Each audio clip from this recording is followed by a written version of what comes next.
Ma belle-mère a essayé ma robe de mariée, puis a annoncé qu'elle prévoyait de la porter le jour de mon mariage. Quand j'ai refusé, elle s'est quand même présentée dans une autre robe de mariée blanche. Alors je l'ai fait bloquer de la cérémonie. Quand Jake m'a demandé en mariage il y a 2 ans, sa mère, Carole, a immédiatement tout ramené à elle. Elle a pleuré que son bébé allait se marier, a sorti son propre album de mariage et a passé 3 heures à me dire à quel point son mariage était parfait. Apparemment, chaque détail surpassait tout ce que les mariages modernes pouvaient offrir. Sa robe seule coûtait $8 000 en 1994. Elle la conservait toujours dans un placard spécial et la sortait chaque mois pour la montrer aux visiteurs. Le premier signe avant-coureur a été lorsque nous sommes allés chercher une robe. Carole s'est invitée, puis a passé tout le rendez-vous à me dire pourquoi chaque robe n'allait pas. Trop simple, trop voyante, trop blanche, pas assez blanche. Quand j'ai finalement trouvé la bonne, une magnifique robe en soie avec des perles cousues à la main, Carole a dit qu'elle était jolie, mais rien comparé à la sienne. Elle a même demandé à la conseillère si elles avaient quelque chose de similaire au style des années 1990. La conseillère avait l'air confuse. Carole a sorti des photos de sa robe sur son téléphone et les a mises sous le nez de tout le monde. J'ai quand même acheté ma robe. Carole a boudé pendant tout le trajet de retour. Pendant 6 mois, chaque séance de planification de mariage est devenue le spectacle de Carole. Elle interrompait la dégustation du gâteau pour décrire son gâteau à 7 étages. Elle monopolisait les visites de lieux pour expliquer à quel point son country club était supérieur. Quand j'ai choisi des roses pour les centres de table, elle a passé 20 minutes à expliquer pourquoi les siennes étaient plus élégantes. Jake la laissait simplement parler. Il disait qu'elle était excitée. 2 mois avant le mariage, Carole a commencé un régime. Elle disait qu'elle voulait être belle sur les photos. Puis elle s'est inscrite à une salle de sport, a engagé un entraîneur et a acheté pour des centaines de dollars de suppléments. Je pensais que c'était bien qu'elle veuille être en bonne santé. Jake pensait que sa mère se concentrait enfin sur elle-même au lieu de notre mariage. Nous étions tous les deux des idiots. 3 semaines avant le mariage, Carole a demandé à revoir ma robe. Elle a dit qu'elle voulait s'imaginer tout l'événement. J'étais au travail, je lui ai dit qu'elle pouvait aller à mon appartement puisqu'elle avait un double des clés pour les urgences. Elle y est restée 4 heures. Mon voisin m'a envoyé un message pour me demander si tout allait bien. Quand je suis rentré à la maison, ma robe était sur mon lit, pas dans sa housse. Carole l'avait essayée. Il y avait des traces de déodorant à l'intérieur et son maquillage sur l'encolure. Elle avait pris des selfies dans mon miroir et les avait laissés sur son téléphone quand elle a oublié de fermer l'application de l'appareil photo plus tard au dîner. J'étais furieuse. Jake l'a confrontée. Elle a pleuré. Elle a dit qu'elle voulait juste se souvenir de ce que c'était que d'être une mariée. Il est tombé dans le panneau. La veille du mariage, au dîner de répétition, Carole s'est levée pour faire un discours. Elle a de nouveau parlé de son propre mariage, de sa magie, et de son souhait de pouvoir le revivre. Puis elle a dit quelque chose qui a glacé tout le monde. Elle a annoncé que, comme sa robe originale ne lui allait plus et qu'elle avait travaillé si dur pour se remettre en forme, elle honorerait les 2 mariages en portant ma robe à la cérémonie. Elle avait déjà tout arrangé avec l'église. Elle se tiendrait à côté du prêtre comme un symbole de continuité du mariage ou une autre logique insensée. La pièce est devenue silencieuse. Le visage de mon père est devenu rouge. Ma mère a serré sa fourchette si fort qu'elle s'est tordue. Le père de Jake a regardé sa femme comme si elle avait 3 têtes. Carole a continué à parler, expliquant à quel point ce serait beau. 2 générations de mariés unis. Elle l'avait déjà dit à ses amis et l'avait publié dans son groupe Facebook de club de lecture. Apparemment, 200 femmes soutenaient ce beau geste. Je me suis levé et j'ai dit non. Un seul mot. Carole a fait semblant d'être choquée. Elle a dit que j'étais égoïste. Que les robes étaient faites pour être portées. Qu'elle serait toujours la mienne. Après que Jake ait enfin trouvé le courage de dire à sa mère qu'elle était folle, elle s'est mise à sangloter en disant que personne n'appréciait ses sacrifices, qu'elle avait tout abandonné pour sa famille, qu'un jour pour se sentir spécial n'était pas trop demandé. Le père de Jake, le calme Robert, qui ne disait jamais grand-chose, s'est levé et a dit à Carole de se taire. Il a vraiment dit ces mots, il a dit qu'elle se mettait dans l'embarras et qu'elle gâchait le mariage de leur fils. Carole est sortie en courant, en larmes. Le jour du mariage est arrivé. J'ai demandé à ma cousine de garder ma robe. littéralement, de se tenir devant la porte de la pièce où je me préparais. Carole est arrivée dans une robe de bal blanche. Pas n'importe quelle robe de bal blanche, non. Cette chose avait des couches et des couches de tissu qui traînaient sur le sol derrière elle comme si elle se mariait elle-même. La traîne devait mesurer au moins 6 pieds de long. Carole se tenait dans le hall de l'église, souriant aux invités qui arrivaient comme si elle était la mariée. J'étais encore dans ma salle de préparation quand Josefina a fait irruption. Elle a demandé si je savais que Carole était dehors en blanc. Je lui ai dit, oui, je savais que Carole essaierait quelque chose. Josefina m'a demandé sans détour si je voulais qu'elle s'en occupe avant le début de la cérémonie. J'ai dit, oui, s'il te plaît, occupe-t'en parce que j'étais sur le point de perdre la tête. Josefina a hoché la tête et est sortie. Je pouvais entendre le claquement rapide de ses talons dans le couloir. Mon père est arrivé 5 minutes plus tard. Il est venu voir comment j'allais avant la cérémonie. Quelqu'un a dû lui parler de la robe de Carole car son visage était déjà violet quand il est passé devant ma porte. Je l'ai entendu dans le couloir demander où était Robert. Sa voix était forte et en colère. Il a trouvé Robert et Jake près du hall. J'ai entendu mon père leur dire qu'il devait s'occuper de ça tout de suite. Il a dit que si Carole ne partait pas, il annulait le mariage jusqu'à ce qu'elle soit partie. Mon père ne crie jamais, mais il criait maintenant. Jake s'est précipité vers le hall. J'ai entrouvert ma porte pour regarder. Jake s'est approché de sa mère devant tous ceux qui arrivaient. Il lui a dit qu'elle devait partir et se changer pour mettre des vêtements appropriés pour la mère du marié. Sa voix tremblait, mais il l'a dit assez fort pour que les gens l'entendent. Le visage de Carole s'est décomposé. Elle a commencé à pleurer immédiatement. Les larmes étaient instantanées, comme si elle avait attendu pour pleurer. Elle a dit qu'elle voulait juste se sentir spéciale. Elle a dit que personne n'appréciait ses sacrifices. Elle a dit qu'elle avait tout abandonné pour sa famille. Les invités qui entraient se sont arrêtés et ont regardé. Certains ont reculé vers la porte comme s'ils voulaient partir. Carole a continué à pleurer plus fort. Puis Robert a fait quelque chose que je n'aurais jamais attendu. Il s'est approché et s'est tenu juste devant Carole. Il l'a physiquement empêchée de se diriger vers l'entrée de l'église. Robert lui a dit qu'elle mettait toute leur famille dans l'embarras. Il a dit qu'elle devait rentrer chez elle tout de suite. Sa voix était calme mais ferme. Carole s'est tournée vers les invités qui regardaient. Elle leur a demandé s'ils pensaient qu'elle était déraisonnable. Elle a demandé s'ils pensaient qu'une mère ne devrait pas se sentir incluse dans le mariage de son fils. Les invités ont juste regardé le sol. Personne n'a établi de contact visuel avec elle. Un couple a même fait demi-tour et est retourné dehors. Ma mère est apparue de quelque part. Elle s'est approchée de Carole très calmement.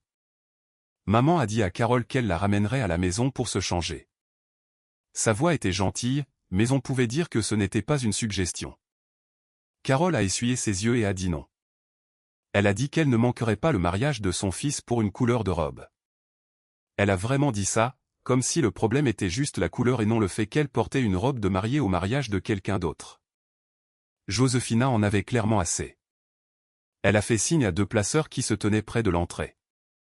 Elle leur a dit de ne pas laisser Carole entrer dans l'espace de la cérémonie tant qu'elle ne se serait pas changée. Les placeurs semblaient mal à l'aise, mais ils se sont déplacés pour bloquer la porte. Les pleurs de Carole se sont transformés en sanglots. Elle a commencé à crier que tout le monde s'acharnait sur elle. Elle a dit qu'elle était attaquée pour avoir voulu célébrer son fils. Sa voix a résonné dans tout le hall. D'autres invités sont arrivés et ont immédiatement eu l'air confus. Certains ont demandé si tout allait bien. Personne ne savait quoi leur dire. Puis la tante de Jake, Margie, est arrivée. Elle était en retard, apparemment. Margie est entrée, a jeté un coup d'œil à Carole dans sa robe blanche, et son visage s'est durci. Elle n'a même salué personne. Elle s'est dirigée droit sur Carole et lui a attrapé le bras. Margie a tiré Carole vers une pièce latérale du hall. Carole pleurait et protestait toujours. Margie a fermé la porte derrière elle. Nous pouvions les entendre à travers la porte. La voix de Margie était forte et en colère. Elle a dit à Carole qu'elle agissait exactement comme leur mère. Elle a dit que Carole était en train de gâcher un autre événement familial, tout comme leur mère avait gâché le mariage de Margie 30 ans auparavant. Carole a essayé de parler, mais Margie a continué. Elle a dit que Carole devait grandir et arrêter de tout ramener à elle. La conversation est devenue plus animée.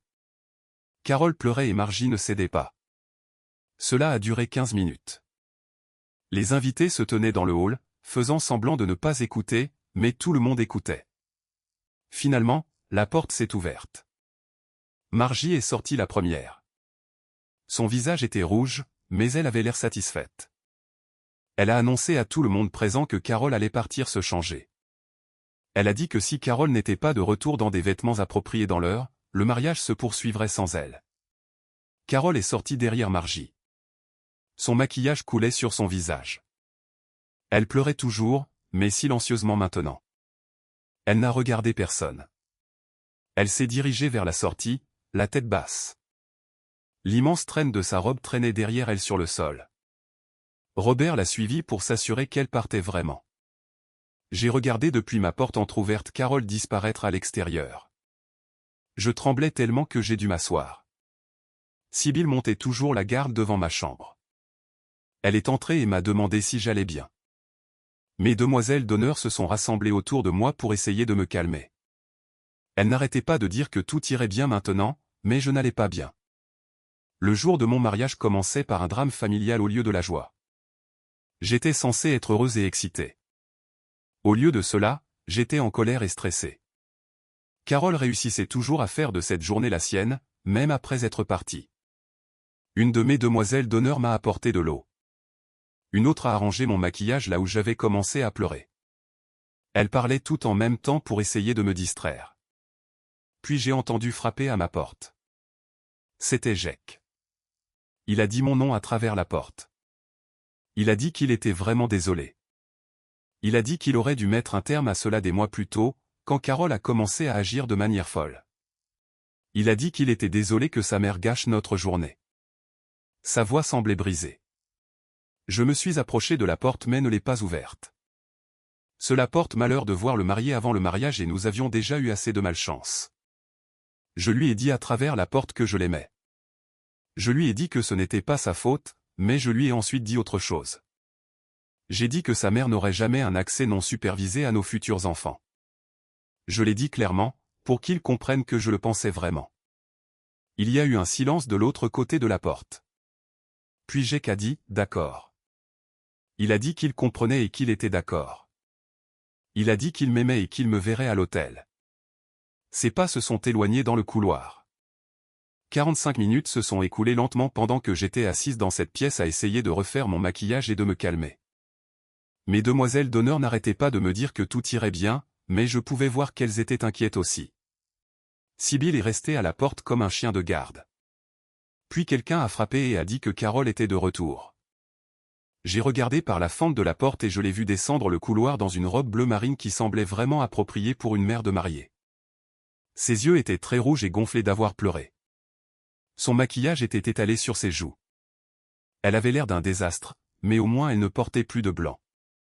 Margie marchait juste à côté d'elle, la main sur le bras de Carole, comme si elle avait peur que Carole ne s'enfuit ou ne fasse une autre folie. Elles sont passées devant ma porte et Carole n'a même pas regardé. Elle a juste gardé la tête basse et a laissé Margie la conduire vers l'espace de la cérémonie. J'ai entendu Joséphina leur parler dans le hall. Elle disait à Carole où s'asseoir et lui rappelait qu'elle devait rester à sa place pendant toute la cérémonie. La voix de Carole était basse quand elle a répondu. Je n'ai pas pu entendre ce qu'elle a dit, mais elle semblait fatiguée. L'heure suivante a été étrange car je pouvais entendre les gens arriver et parler dans le hall, mais j'étais coincé dans ma chambre à attendre. Mon père est venu me voir 2 fois. Son visage était toujours rouge et en colère. Il n'arrêtait pas de me demander si je voulais qu'il expulse complètement Carole. Je lui ai dit non, car cela ne ferait que peiner Jake et causerait plus de problèmes. Mais j'appréciais qu'il veuille me protéger. Ma mère est venue aussi et m'a serré dans ses bras pendant un long moment. Elle n'a rien dit sur Carole. Elle m'a juste dit que j'étais magnifique et que ce serait quand même une bonne journée. J'ai essayé de la croire. Finalement, Joséphina a frappé et a dit qu'il était temps de commencer. La cérémonie avait 1 heure de retard à cause de tout le drame avec Carole. Certains invités étaient assis dans l'église depuis plus d'1 heure à attendre. Je me sentais mal pour ça, mais je ne pouvais rien y faire maintenant. Mes demoiselles d'honneur se sont alignées et ont commencé à descendre l'allée une par une. Je pouvais entendre la musique jouer. Puis c'était mon tour. Mon père m'a pris le bras et nous nous sommes tenus au fond de l'église. Je pouvais voir tous les invités se retourner pour me regarder. Je pouvais voir Jake debout à l'avant à côté du pasteur et je pouvais voir Carole assise au premier rang dans sa robe bleu marine avec Margie juste à côté d'elle. Mon père a serré mon bras et nous avons commencé à marcher. Il était toujours tendu. Je pouvais sentir sa colère à travers son bras, mais il m'a souri et a murmuré qu'il m'aimait. Nous avons descendu cette longue allée et j'ai essayé de me concentrer sur Jake. Quand Jake m'a vu, ses yeux se sont remplis de larmes. Tout son visage a changé. Il avait l'air si heureux et soulagé. Pendant une minute, j'ai oublié tout le drame et je me suis juste senti excité de l'épouser. Tout le stress de la robe blanche de Carole, des disputes et des retards s'est simplement évanoui. C'était juste moi et Jake. Et ce moment, nous l'avions planifié depuis 2 ans. Mon père m'a fait un bisou sur la joue et a mis ma main dans celle de Jake. Puis il est allé s'asseoir à côté de ma mère. Le pasteur a commencé à parler de mariage, d'amour et d'engagement. J'ai essayé de faire attention, mais j'ai entendu un fort reniflement venant du premier rang. C'était Carole. Elle pleurait très fort. Pas des pleurs discrets. Des sanglots bruyants que tout le monde pouvait entendre. Plusieurs invités se sont retournés pour la regarder au lieu de nous regarder. C'est exactement ce qu'elle voulait. Elle voulait que tout le monde la regarde et ait pitié d'elle. Margie s'est penchée et a chuchoté quelque chose à Carole, mais Carole a continué à pleurer. Le pasteur a continué à parler, mais les gens étaient maintenant distraits. J'ai vu certains invités chuchoter entre eux et jeter un coup d'œil à Carole. Jake a serré ma main, et je pouvais dire qu'il était gêné. Nous avons prononcé nos vœux, même si Carole a reniflé et sangloté pendant tout le temps. Quand le pasteur a dit que nous étions mariés et que Jake pouvait m'embrasser, Carole a laissé échapper un énorme sanglot dramatique, mais je m'en fichais plus. J'ai embrassé mon mari et nous avons remonté l'allée ensemble en tant que monsieur et madame Donaldson. La réception avait lieu dans une salle de bal d'hôtel de l'autre côté de la ville. Tout le monde s'y est rendu en voiture et s'est rassemblé dans le hall avant la grande entrée. Joséphina organisait tout le monde dans le bon ordre. Le cortège d'abord, puis les parents, puis nous. J'étais avec Jake, me préparant à entrer, quand Carole est soudainement apparue à côté de nous. Elle a essayé de prendre le bras de Jake comme si elle allait entrer avec nous, comme si elle faisait partie de notre couple. Joséphina a vu ce qui se passait et a agi très vite. Elle s'est interposée entre Carole et Jake et a physiquement empêché Carole de se rapprocher. Joséphina a dit très fermement à Carole que les parents entraient séparément après le cortège. Elle a montré où se tenait Robert et a dit à Carole d'aller se tenir avec son mari. Le visage de Carole est devenu tout rouge, mais elle ne pouvait pas discuter avec Joséphina. Robert est venu, a pris le bras de Carole et l'a emmenée. Nous avons enfin fait notre entrée en tant que mari et femme, et tout le monde a applaudi et acclamé. Le dîner a commencé et tout semblait aller bien pendant un moment. Puis ce fut l'heure des toasts. Mon père s'est levé le premier et a dit de très belles choses sur moi, Jake et notre avenir ensemble. Tout le monde a applaudi. Puis Carole s'est levée. Elle avait un microphone et elle a commencé à parler, parler et parler. Elle a parlé pendant 15 minutes de son propre mariage en 1994. Comme c'était beau, comme tout était parfait, comme elle se sentait magique. Elle nous a à peine mentionné, Jake et moi, peut-être 2 phrases sur nous dans tout le discours. Le reste était entièrement consacré à elle. Les gens ont commencé à avoir l'air mal à l'aise. Certains invités vérifiaient leur téléphone. Le visage de mon père est redevenu rouge. Puis, au milieu d'une des phrases de Carole sur son gâteau à cet étage, mon père s'est levé. Il n'a pas attendu qu'elle finisse. Il s'est simplement levé et a dit qu'il voulait proposer un autre toast. Il a levé son verre et a commencé à parler de Jake et moi et de sa fierté. Carole a cessé de parler et s'est assise. Elle avait l'air choquée que quelqu'un l'interrompe, mais tout le monde avait l'air soulagé. Ils ont tous levé leur verre et acclamé le toast de mon père. Après le dîner, le DJ a annoncé que c'était l'heure de notre première danse en tant que mari et femme. Jake s'est levé et a tendu la main vers moi. Mais avant que nous puissions atteindre la piste de danse, Carole a attrapé l'autre bras de Jake. Elle a essayé de le tirer vers la piste comme s'ils allaient danser. Elle a dit quelque chose à propos de la danse mère-fils. Le DJ a dit, non, la première danse est réservée aux mariés. La danse mère-fils vient plus tard. Jake a retiré son bras de celui de sa mère et lui a dit non. Il l'a dit fermement. Il a pris ma main et m'a conduite au milieu de la piste. Carole est restée là, seule, l'air stupide. Tout le monde l'a vu. Nous avons dansé sur notre chanson et c'était parfait. Plus tard, ma mère m'a trouvé près des toilettes. Elle m'a prise à part et son visage avait l'air sérieux. Elle m'a dit qu'elle venait d'être aux toilettes et qu'elle avait entendu Carole parler à son amie. Carole disait que ma robe était jolie, mais rien comparé à ce qu'elle portait en 1994. Elle comparait encore, essayait encore de tout ramener à elle. Même après tout ce qui s'était passé, j'ai senti quelque chose changer en moi à ce moment-là. J'ai décidé que Carole n'aurait presque plus de contact avec nous à l'avenir. Peut-être que nous la verrions aux vacances avec d'autres membres de la famille, mais plus de dîners hebdomadaires, plus de visites surprises, plus de laisser-aller qui lui permettrait de prendre le contrôle de nos vies. Quand il a été temps de couper le gâteau, le photographe a préparé la photo. Juste Jake et moi avec le gâteau. Mais Carole s'est frayé un chemin jusqu'à l'avant. Elle s'est glissée juste à côté de nous. Le photographe a essayé de lui demander de reculer, mais Carole a fait semblant de ne pas entendre. Elle a souri de toutes ses dents pour chaque photo. Son visage est juste là, à côté des nôtres, sur la moitié des photos. Plus tard, quand nous avons reçu les photos, elle était là, gâchant nos photos de la coupe du gâteau, tout comme elle avait essayé de tout gâcher. Vers la fin de la réception, j'ai vu Robert prendre Jake à part. Ils sont allés dans le couloir pour parler en privé. Jake m'a raconté plus tard ce qui s'était passé. Robert s'est excusé de ne pas avoir mieux contrôlé Carole au fil des ans. Il a dit qu'il avait encouragé son comportement en restant silencieux et en la laissant faire ce qu'elle voulait. Il a admis que son silence avait tout aggravé. Jake a dit à son père qu'ils devaient tous les deux faire mieux à l'avenir, qu'ils devaient fixer des limites avec Carole et les faire respecter. Robert a été d'accord. Il a dit qu'il allait commencer à tenir tête à Carole plus souvent, qu'il en avait assez qu'elle ramène tout à elle. C'était la plus longue conversation que Jake ait jamais eue avec son père sur des sujets sérieux. La réception s'est terminée et nous sommes partis pour notre hôtel. Carole a essayé de nous suivre pour nous dire au revoir, mais nous étions déjà dans la voiture. Nous sommes partis et j'ai senti un immense soulagement m'envahir. Nous étions mariés. Malgré tout ce que Carole a fait pour essayer de gâcher cela, nous étions mariés.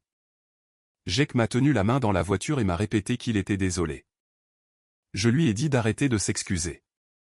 Le comportement de sa mère n'était pas de sa faute, mais je lui ai aussi dit que les choses devaient changer. Nous ne pouvions pas continuer à la laisser tout contrôler. Il a été d'accord. Il a dit qu'il pensait la même chose. Nous nous sommes enregistrés dans notre suite d'hôtel et enfin, nous étions seuls. Juste nous, pas de Carole, pas de drame, juste moi et mon mari commençant notre vie ensemble. J'ai à peine eu le temps de reprendre mon souffle avant que Margie ne me trouve près de la table des cadeaux. Elle m'a prise à part et son visage avait l'air sérieux. Elle m'a dit que nous devions parler de Carole. J'ai senti mon estomac se nouer car je pensais que quelque chose d'autre s'était passé. Mais Margie voulait juste me prévenir. Elle a dit que Carole avait toujours été comme ça, intensément jalouse des autres femmes ayant des moments spéciaux. Margie m'a parlé de son propre mariage il y a 30 ans. Carole était arrivée dans une robe de couleur crème qui paraissait blanche sur les photos. Elle avait essayé de se tenir sur les photos de famille comme si elle faisait partie du cortège. Elle avait porté un toast qui parlait en réalité de son propre mariage. Margie a dit qu'elle avait passé 3 décennies à regarder Carole saboter ou détourner chaque jalon familial, remise de diplôme, anniversaire, baby shower. Carole trouvait toujours un moyen de tout ramener à elle. Margie a serré ma main et m'a dit de maintenir des limites fermes. Elle a dit que Carole ne changerait jamais et que je devais protéger mon mariage dès le début. Je l'ai remerciée et j'ai ressenti un mélange de validation et de tristesse. Validation parce que je n'étais pas la seule à voir ce comportement. Tristesse parce que Jake avait grandi avec ça et pensait que c'était normal. Quelques minutes plus tard, je me suis dirigé vers les toilettes. Carole est apparue de nulle part et m'a bloqué le passage. Ses yeux étaient rouges et gonflés d'avoir pleuré. Elle m'a saisi les mains avant que je puisse me retirer. Elle a commencé à s'excuser d'une voix larmoyante. Elle a dit qu'elle voulait juste se sentir incluse dans la planification du mariage, qu'elle s'était sentie mise à l'écart et ignorée pendant des mois. J'ai retiré mes mains et les regardé droit dans les yeux. Je lui ai dit qu'il y avait une grande différence entre l'inclusion et la domination. Qu'elle avait franchi cette ligne il y a des mois quand elle avait essayé ma robe sans permission. Quand elle avait annoncé qu'elle la porterait à mon mariage, quand elle s'était présentée aujourd'hui dans une robe de bal blanche. Le visage de Carole s'est décomposé et elle a commencé à dire quelque chose, mais je suis passé devant elle pour entrer dans les toilettes. J'en avais assez de cette conversation, assez d'expliquer les limites de base à une femme adulte. Quand je suis ressorti, les amis d'université de Jake se tenaient près du bar. Je pouvais les entendre rire et faire des blagues. L'un d'eux a dit quelque chose à propos de la tentative de la robe blanche. Un autre a fait un commentaire sur la mère du marié devenue folle. Il parlait assez fort pour que d'autres invités puissent entendre. J'ai vu Carole debout à environ 20 pieds de là. Son visage est devenu rouge et des larmes ont recommencé à couler sur ses joues. Elle a regardé autour d'elle comme si elle cherchait du soutien, mais les gens ont simplement détourné le regard ou ont fait semblant de ne pas remarquer. Robert s'est approché de Carole et lui a pris le bras. Il l'a conduite vers les portes de sortie. Je les ai regardés sortir ensemble. À travers la vitre, je pouvais voir Robert parler et Carole pleurer. Son visage avait l'air sévère. Ses mains bougeaient pendant qu'il parlait. C'était la parentalité la plus active que je l'ai jamais vue exercer. Ils sont restés dehors pendant près de 20 minutes. Mes demoiselles d'honneur ont remarqué ce qui se passait. Elles ont formé un cercle protecteur autour de moi pour le reste de la réception. Chaque fois que Carole s'approchait, l'une d'elles l'interceptait. Sibylle était particulièrement douée pour ça. Elle se mettait juste devant Carole et commençait à parler de quelque chose au hasard où elle m'entraînait dans une autre direction. Elle m'a dit plus tard qu'elle attendait depuis des mois de jouer les videurs, que voir Carole essayer ma robe sans permission l'avait rendue furieuse. Le photographe a commencé à se préparer pour le lancer du bouquet. Toutes les femmes célibataires se sont rassemblées sur la piste de danse, mais Carole s'est frayé un chemin dans le groupe. Elle était mariée depuis 30 ans, mais elle était là, se poussant entre des jeunes de 20 ans pour essayer d'attraper le bouquet.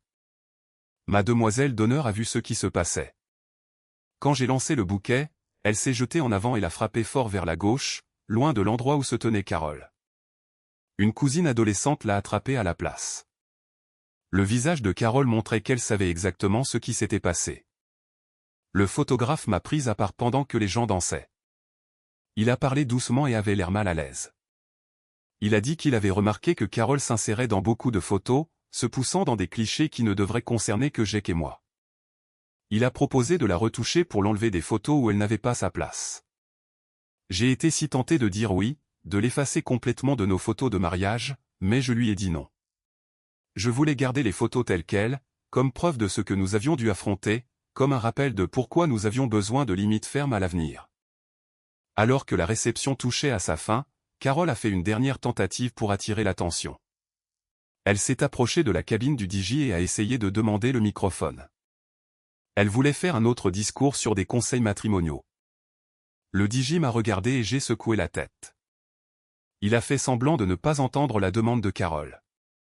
Il a commencé à jouer notre chanson de sortie à la place. Carole est restée là, l'air confus et blessé, mais la chanson jouait et tout le monde acclamait. Jake et moi avons pris nos affaires et nous nous sommes dirigés vers la porte. J'avais vérifié plus tôt et Carole était aux toilettes. Nous sommes délibérément partis pendant qu'elle était absente. Pas de scène d'adieu, pas de dernier câlin, pas de drame de dernière minute. Nous nous sommes simplement éclipsés et sommes montés dans la voiture. Mon téléphone a vibré 20 minutes plus tard. Un message de Margie disant que Carole était sortie des toilettes et avait pleuré d'avoir été exclue de notre départ. J'ai éteint mon téléphone. Nous sommes arrivés à la suite de lune de miel et avons enfin verrouillé la porte. Juste nous, pas de famille, pas de Carole. Jake s'est assis sur le lit et a mis sa tête dans ses mains. Je me suis assise à côté de lui et nous avons eu la conversation la plus sérieuse de notre relation. Je lui ai dit que nous avions besoin de vraies limites avec sa mère à l'avenir, pas de suggestions, pas de demandes, des limites réelles et appliquées. Il a été d'accord immédiatement. Il a dit qu'il pensait la même chose toute la journée. Je lui ai dit que je voulais qu'il aille en thérapie pour apprendre à gérer la manipulation de sa mère, pour protéger notre mariage de son ingérence constante. Il a sorti son téléphone sur le champ et a commencé à chercher des thérapeutes. Il a dit qu'il prendrait rendez-vous dès notre retour de lune de miel. Nous avons parlé pendant 2 heures de ce à quoi ressemblaient les limites. Appel téléphonique limité, pas de visite surprise, aucune implication dans nos décisions importantes. Des conséquences lorsqu'elle franchissait les limites. Jake a accepté tout cela. Il a dit qu'il aurait dû le faire il y a des années. Nous nous sommes finalement endormis vers 2 heures du matin, épuisés mais soulagés d'avoir un plan. Le lendemain matin, je me suis réveillé la première. Le téléphone de Jake était sur la table de chevet, et je pouvais voir l'écran s'allumer encore et encore. 17 messages textes de Carole. J'ai réveillé Jake et je lui ai montré. Il les a lus avec une expression fatiguée. C'étaient toutes des variations de la même chose. Pourquoi sommes-nous partis sans dire au revoir? À quel point elle se sentait blessée, comment elle voulait juste faire partie de notre journée spéciale, comment nous étions cruels et injustes. Jake a complètement éteint son téléphone. Il m'a regardé et a dit que nous commencions notre lune de miel tout de suite. Plus de Carole, plus de drame, juste nous concentrant sur notre mariage. Nous avons commandé le petit déjeuner au service d'étage et n'avons pas rallumé nos téléphones pendant 3 jours. Le 4e jour de la lune de miel, nous avons rallumé nos téléphones. Le mien a vibré sans arrêt pendant 5 minutes. Celui de Jake a fait la même chose. Nous nous sommes regardés et nous savions que c'était Carole avant même de vérifier. Elle avait envoyé 43 messages en 3 jours. Les premiers demandaient pourquoi nous ne répondions pas. Puis ils sont devenus colériques parce que nous l'ignorions pendant notre moment spécial. Puis ils se sont transformés en longs paragraphes sur à quel point elle s'était sentie blessée après le mariage. Comment tout le monde s'était ligué contre elle. Comment elle essayait juste de faire partie de notre célébration. Comment la robe blanche était une véritable erreur et qu'elle s'était changée tout de suite. Elle a réécrit toute la journée du mariage dans ses messages, se présentant comme la victime. Faisant de nous les cruels qui l'avaient embarrassée devant tout le monde. Jake les a lus, la mâchoire serrée. Je l'ai regardé faire défiler et défiler. Finalement, il a commencé à taper. Son message était court et clair. Il lui a dit que son comportement au mariage était inacceptable, qu'elle avait essayé de porter ma vraie robe de mariée, quand cela avait échoué, s'était quand même présenté en blanc, que nous avions besoin d'espace et de temps pour commencer notre mariage sans son ingérence constante. Qu'il y aurait de sérieuses conséquences si elle continuait à ne pas respecter nos limites. Il a appuyé sur envoyer et a retourné son téléphone face contre la table.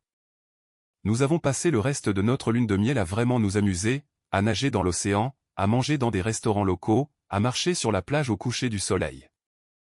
Pas de téléphone, pas de Carole, pas de drame, juste nous, mariés et heureux. Mais je savais que ça ne durerait pas. Nous sommes rentrés chez nous 6 jours plus tard, épuisés mais détendus. Notre appartement semblait différent, comme si nous étions des personnes différentes retournant à notre ancienne vie.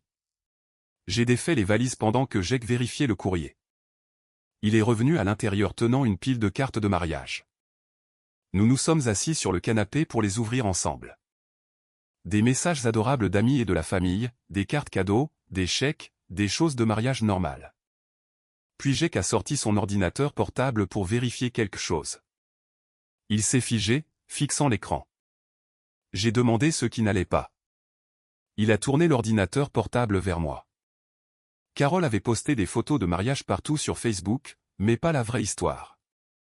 Elle avait soigneusement sélectionné des photos qui la faisaient passer pour la mère parfaite du marié. La voilà dans la robe bleu marine, l'air élégant et approprié, souriant à côté de Jake et moi, serrant Robert dans ses bras, dansant à la réception. Ces légendes parlaient de la belle journée que c'était, de l'honneur qu'elle ressentait de célébrer notre amour, de la beauté de sa robe bleu marine et de son accord parfait avec les couleurs du mariage. J'ai fait défiler les commentaires. Ses amis du club de lecture s'extasiaient sur sa beauté, sur la merveille que le mariage avait dû être, sur la chance que nous avions d'avoir une belle-mère si solidaire. Mais ensuite, j'ai vu d'autres commentaires de personnes qui avaient réellement assisté. Ma tante a écrit que Carole avait oublié de mentionner la robe de bal blanche avec laquelle elle était arrivée en premier. Le cousin de Jake a commenté en demandant pourquoi elle avait omis la partie où elle avait essayé de voler la robe de la mariée. Ma colocataire d'université a posté que la robe bleu marine était sa deuxième tenue après avoir été forcée de se changer. La vraie histoire sortait dans les commentaires. Carole continuait de supprimer les commentaires honnêtes et de ne laisser que les éloges, mais les gens continuaient de poster la vérité. Ma mère m'a envoyé un message le même après-midi. Elle avait transféré des messages d'autres invités du mariage toute la matinée. Tout le monde nous contactait pour exprimer sa sympathie, disant qu'il ne pouvait pas croire ce que nous avions dû endurer, louant la façon dont nous avions géré le comportement de Carole avec grâce.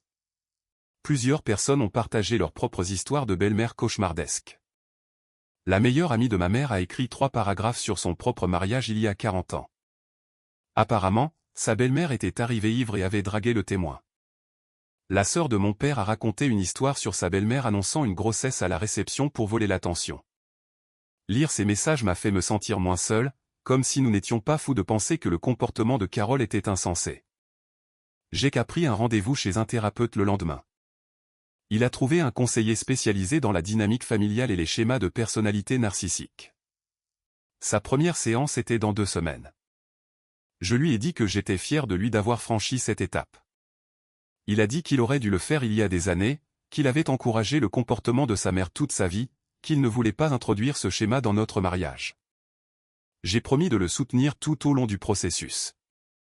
2 semaines après le mariage, mon téléphone a sonné pendant que j'étais au travail.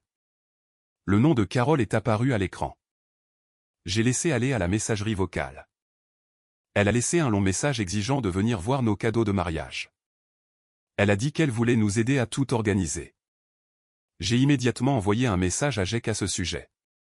Il l'a rappelé pendant sa pause déjeuner, lui a dit non, a expliqué que nous avions besoin d'espace en ce moment pour établir notre mariage sans son ingérence. Carole a soutenu qu'elle essayait juste d'être utile, que les mères sont censées aider avec ces choses. Jake est resté ferme, a dit que nous la contacterions quand nous serions prêts à recevoir des visiteurs. Elle lui a raccroché au nez. 3 jours plus tard, quelqu'un a frappé à la porte de notre appartement à 9 h du matin un samedi. J'étais encore en pyjama, buvant mon café. Jake était sous la douche. J'ai regardé par le Judas et j'ai vu Carole debout là, tenant un plat à gratin. Je n'ai pas ouvert la porte. J'ai envoyé un message à Jake pour lui dire que sa mère était dehors. Il est sorti, tout mouillé, avec une serviette enroulée autour de sa taille, s'est dirigé droit vers la porte et l'a entr'ouverte. Carole a commencé à parler immédiatement, disant qu'elle était juste dans le quartier, qu'elle pensait déposer de la nourriture, peut-être entrer pour une petite visite. Jake a bloqué l'entrée avec son corps, lui a dit qu'elle devait respecter nos limites et appeler avant de venir, que se présenter à l'improviste n'était plus acceptable. Le visage de Carole s'est décomposé comme si elle allait pleurer. Elle a poussé le plat à gratin vers lui. Jake l'a pris mais ne l'a pas invité à entrer, lui a dit que nous lui parlerions bientôt, et a fermé la porte. Je l'ai entendu rester dehors pendant 1 minute entière avant de finalement partir. Robert a appelé Jake en privé ce soir-là. Je n'ai pu entendre que le côté de la conversation de Jake, mais j'ai compris l'idée. Robert disait qu'il était fier de la façon dont Jake gérait la situation, qu'il aurait souhaité avoir fixé des limites avec Carole des décennies plus tôt au lieu de simplement rester silencieux, qu'il envisageait sa propre thérapie pour aborder des années d'évitement de conflits. Le visage de Jake s'est adouci pendant qu'il parlait. Il a dit à son père qu'il n'était pas trop tard pour faire des changements, que la thérapie pouvait les aider tous les deux. Ils ont parlé pendant plus d'1 heure, la plus longue conversation qu'ils aient eue depuis des années, selon Jake. Le lendemain matin, Carole a envoyé un long courriel. Je l'ai lu par-dessus l'épaule de Jake pendant que nous prenions le petit déjeuner. Elle s'excusait pour son comportement au mariage. Elle disait qu'elle avait été prise dans l'excitation et avait fait de mauvais choix, promettait de respecter nos limites à l'avenir. Les excuses semblaient quelque peu réelles, comme si elle comprenait vraiment qu'elle avait franchi des limites. Mais ensuite, le téléphone de Jake a sonné. C'était Margie. Elle nous a prévenu que Carole avait fait des promesses similaires auparavant après d'autres incidents familiaux, qu'elle s'était bien comportée pendant quelques semaines, puis était lentement revenue à ses anciens schémas, que nous devions rester fermes avec les conséquences. Peu importe la qualité de ses excuses. Nous avons remercié Margie pour l'avertissement, avons décidé de donner une chance à Carole, mais de rester vigilants. 1 mois après le mariage, nous avons accepté de dîner avec les parents de Jake. Nous avons fixé des règles claires au préalable. Aucune discussion sur le drame du mariage, aucune critique de nos choix de vie, aucune annonce surprise ou demande. Nous nous sommes rencontrés dans un restaurant neutre. Carole est arrivée vêtue d'une jolie robe et maquillée. Elle nous a embrassés tous les deux avec précaution, n'a pas serré trop fort ni trop longtemps. Le dîner s'est plutôt bien passé.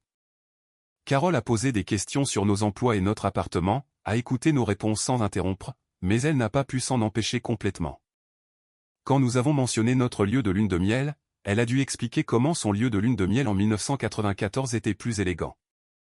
Quand j'ai décrit notre gâteau de mariage, elle a de nouveau mentionné comment son gâteau à cet étage était plus impressionnant. Quand Jake a parlé de notre première chanson de danse, elle a dit que son groupe de mariage était plus talentueux que notre DJ.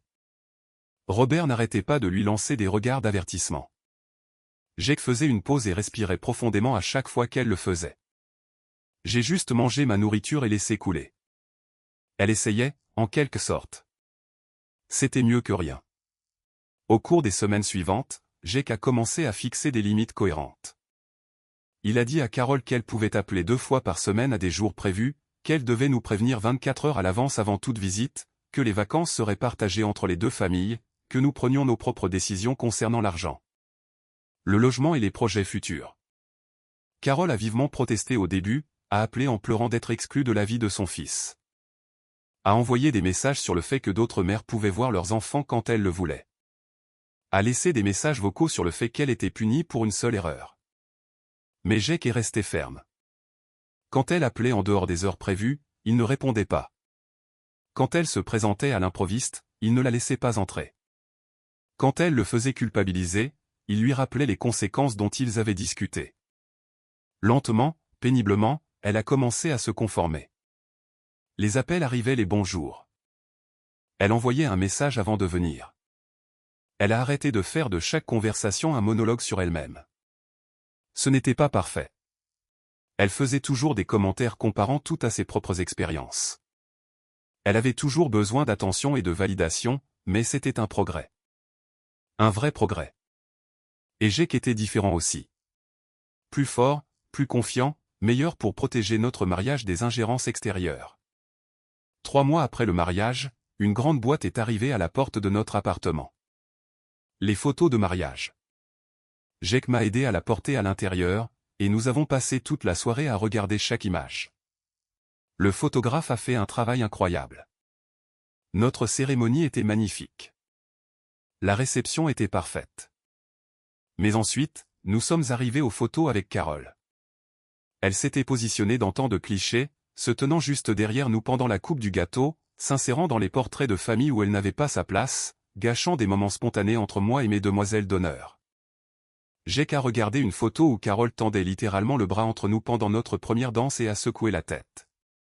Nous avons parcouru toute la collection et avons marqué celle que nous voulions imprimer. Chaque photo où Carole s'était imposée a été sautée. Lorsque nous avons passé notre commande, nous avons délibérément omis environ 30 photos. Carole ne les verrait jamais dans notre album. Celles que nous avons gardées montraient notre vrai jour de mariage, pas le spectacle de Carole. 2 semaines avant Thanksgiving, j'ai dit à Jake que nous devrions organiser le dîner dans notre appartement au lieu d'aller chez ses parents comme Carole s'y attendait. Il a accepté immédiatement. Nous avons appelé les 2 pères de parents et les avons invités. Mes parents ont dit oui tout de suite. Robert a semblé soulagé quand Jake lui a annoncé le plan. Carole est restée silencieuse au téléphone pendant 1 minute entière avant de demander pourquoi nous ne venions pas chez elle. Jake a expliqué que nous voulions commencer nos propres traditions en tant que couple marié. Carole a dit qu'elle avait déjà acheté une dinde. Jake lui a dit de la congeler pour Noël. Elle a raccroché sans dire au revoir. Le matin de Thanksgiving, j'ai commencé à cuisiner à 6 heures. Jake a aidé à préparer les légumes et à mettre la table. Mes parents sont arrivés les premiers avec du vin et un dessert. Robert et Carole sont arrivés 20 minutes plus tard.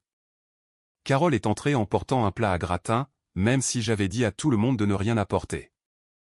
Elle l'a posé sur mon comptoir et a annoncé qu'elle avait fait son fameux plat de patates douces parce qu'elle savait que le mien ne serait pas aussi bon. Je me suis mordu la langue. Jake a pris le plat et l'a mis au réfrigérateur, disant à sa mère que notre menu était déjà prévu. Carole a regardé notre petit appartement comme si elle l'inspectait. A commenté que notre table était plus petite que la sienne. A dit que notre cuisine semblait exiguë pour recevoir. A demandé si nous étions sûrs d'avoir assez d'assiettes. Ma mère est intervenue et a complimenté notre décoration. Robert a convenu que tout était joli. Nous nous sommes tous assis pour manger et Carole a eu du mal pendant tout le repas. Elle n'arrêtait pas d'essayer de prendre le contrôle. A suggéré que nous disions les grâces même si nous avions déjà commencé à manger. A critiqué la façon dont j'avais découpé la dinde. A expliqué comment sa recette de farce était meilleure, mais chaque fois qu'elle commençait, quelqu'un changeait de sujet. Mon père a demandé à Robert des nouvelles de son golf. Ma mère a demandé à Jake des nouvelles de son travail. Robert m'a demandé des nouvelles de mon travail. Nous avons formé une alliance tacite pour empêcher Carole de dominer la conversation. Cela a plutôt bien fonctionné. Carole a réussi à passer le repas sans causer de drame majeur, bien qu'elle ait eu l'air frustrée tout le temps. Après le dîner, ma mère et Robert ont fini par discuter dans le salon pendant que le reste d'entre nous nettoyait. Je pouvais les entendre sympathiser autour d'un café. Ma mère partageait des histoires sur la gestion de parents difficiles. Robert s'ouvrait sur des années d'évitement de conflits avec Carole.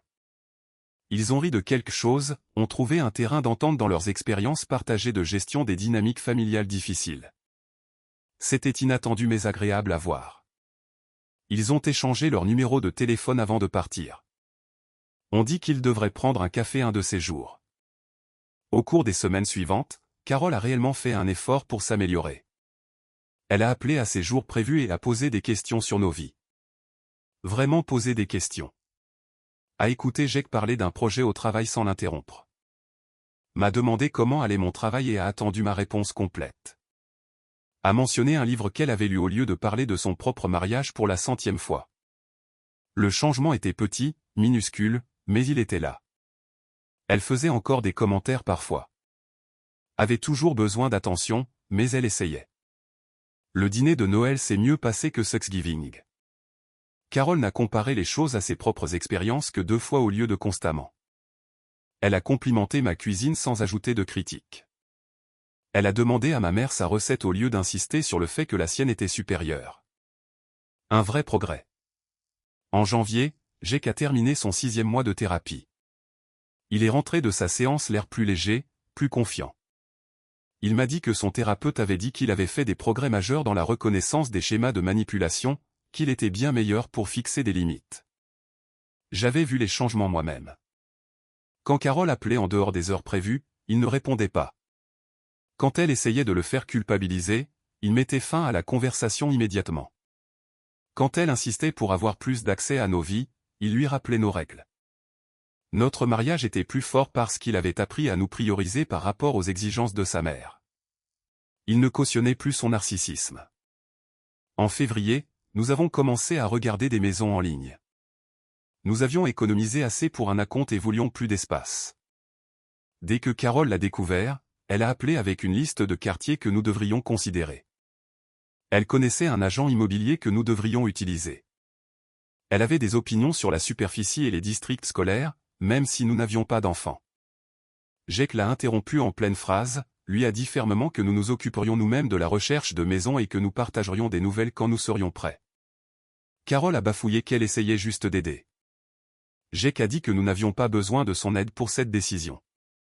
Elle est devenue silencieuse, a dit d'accord d'une petite voix, et a réellement reculé. 3 semaines plus tard, nous avons trouvé notre maison parfaite. Une petite maison de 2 chambres avec un jardin clôturé et une cuisine rénovée.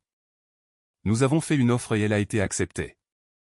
Au lieu d'appeler Carole en premier ou séparément, nous avons invité les 2 pères de parents à dîner en même temps. Leur avons parlé ensemble de la maison, leur avons montré des photos sur mon ordinateur portable. Le visage de Carole s'est affaissé quand elle a réalisé qu'elle n'obtenait pas de traitement spécial ou d'avis préalable, mais elle s'est vite ressaisie. A dit félicitations, nous a dit que la maison avait l'air charmante, a posé des questions appropriées sur les dates de clôture et les plans de déménagement. Ma mère nous a serrés dans ses bras. Mon père a serré la main de Jake. Robert avait l'air fier. Carole avait l'air déçue mais s'est comportée de manière appropriée. Pas de drame, pas de monologue sur elle-même, juste des réactions parentales normales. Nous avons conclu l'achat de la maison en avril et avons passé 2 mois à la rénover avant d'emménager. Peint les murs, refait les sols, mis à jour les luminaires, nous l'avons faite nôtre. En juin, 6 mois après notre mariage, nous avons organisé une pendaison de crémaillère, invité les 2 familles et des amis proches. Carole est arrivée dans une jolie robe avec une plante en cadeau. Elle a traversé notre maison et a réellement complimenté mes choix de décoration. A dit qu'elle adorait les couleurs de peinture que j'avais choisies. M'a dit que l'agencement des meubles fonctionnait bien. N'a rien comparé à sa propre maison, pas une seule fois. Margie m'a prise à part dans la cuisine et a chuchoté que c'était un vrai progrès, que Carole essayait sincèrement de changer son comportement, que les limites que nous avions fixées fonctionnaient. J'ai regardé Carole discuter avec ma mère dans le salon, rire de quelque chose, être normal. Cela semblait surréaliste après tout ce qui s'était passé, mais c'était réel. 1 an après notre mariage, Jake et moi étions assis sur notre porche arrière, regardant le jardin que nous avions planté ensemble. Nous avons parlé de la folie du drame du mariage. Comment le comportement de Carole nous avait forcés à établir des limites dès le début de notre mariage. Comment ce conflit précoce nous avait en fait rendus plus forts en tant que couple. Carole était loin d'être parfaite. Elle avait toujours besoin d'attention. Parfois, elle ramenait encore tout à elle, occasionnellement, mais elle apprenait à respecter notre indépendance, apprenait que nous étions une équipe et qu'elle ne pouvait pas nous contrôler. La thérapie avait aidé Jake à reconnaître son schéma. Les conséquences lui avaient appris que nous étions sérieux au sujet des limites. Notre relation avec elle était plus saine maintenant parce que nous étions restés fermes. Nous étions sincèrement heureux et notre nouvelle maison avait des règles claires avec les deux familles. La relation de Jake avec sa mère était meilleure maintenant qu'il ne cautionnait plus son narcissisme. Notre mariage était solide. Nous avions géré le désastre du mariage et en étions sortis plus forts. Nous étions prêts pour les défis à venir, sachant que nous pouvions les affronter ensemble.